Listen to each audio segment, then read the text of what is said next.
Hey everyone, Richard from Digital Foundry here, and it begins. We have final Xbox One X code for FIFA 18, and we're going to be comparing it against the top-end experience on the PC version, and of course PlayStation 4 Pro. And the man who has done all of the work here is David Bearton. Hey Rich. How's it all going? Yeah, not bad. So it's kind of interesting seeing FIFA evolve on the different consoles, because when we're doing the face-offs for the standard machines, we got parity between PS4, Xbox One, and then obviously when it came to Pro, we got the nice bump to native 4K resolution, along with higher quality depth of field and slightly better grass draw distance. So even though there are some upgrades, you get the feeling that there's kind of a baseline layer there behind it.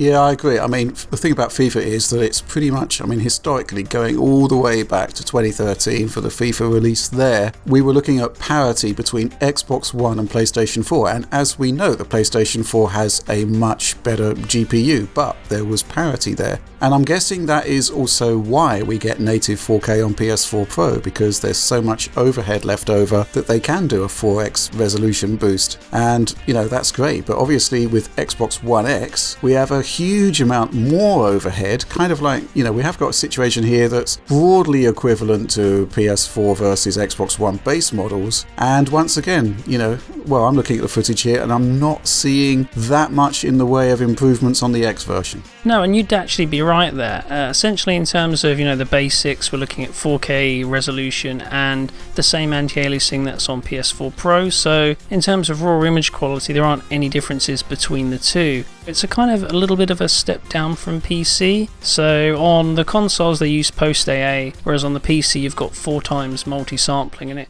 kind of just clears up some of the little jaggies you see. Yeah, essentially the PC version still looks like the best one out of the bunch, but it is simply down to anti-aliasing, possibly texture filtering.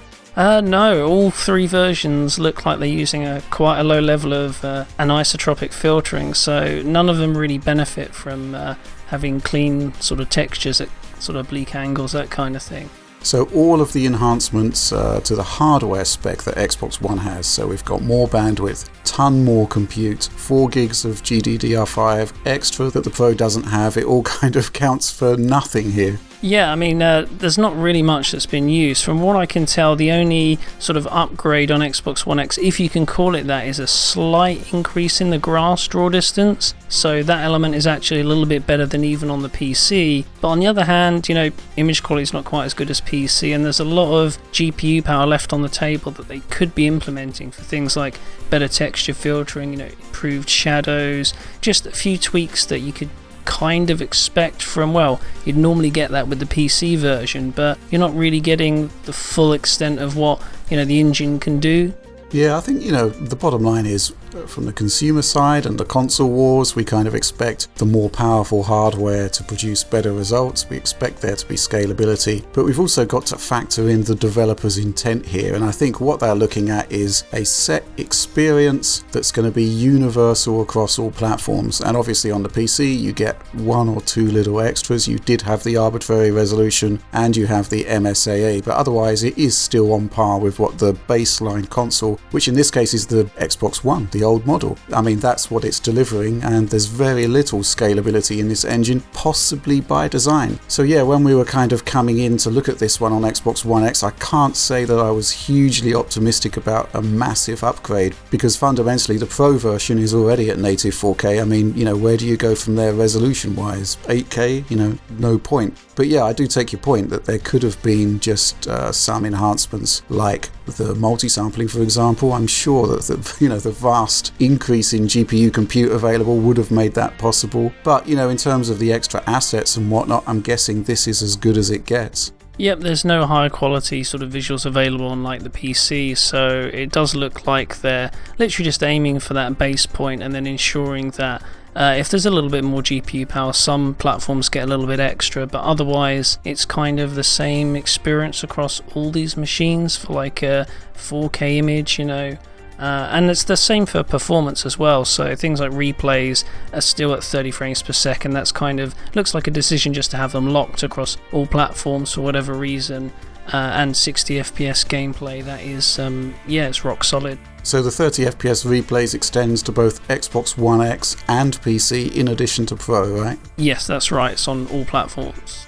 So, I guess we kind of had to tick this one off because it's a huge title. And I guess, fundamentally, it's a great looking game in 4K resolution. I mean, we would have liked to have seen additional enhancements there, but, nobody's really losing out here. So I suppose from that respect, it's a bit of a winner. And also, this year's offering has HDR support.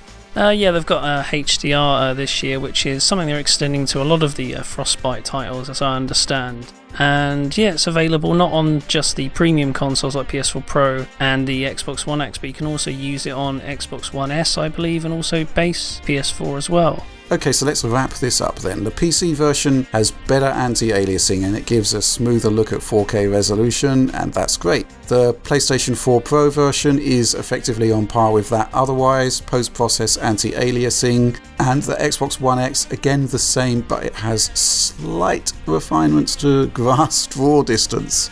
Yep, and that's pretty much it. In other respects, performance, core graphical quality, basically the same. So I guess whichever platform you're playing on, you're still going to get great experience. If you've got 4K, go for the Pro or One X.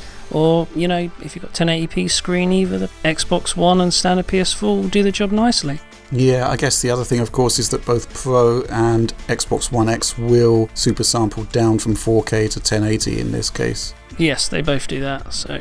Okay then, so that's all we've got for now. We're going to be piling on with the Xbox One X coverage with as many titles as we can get through over the next few days, so please do like and subscribe to ensure that you don't miss a thing. But that's all from us for now. Thanks for watching.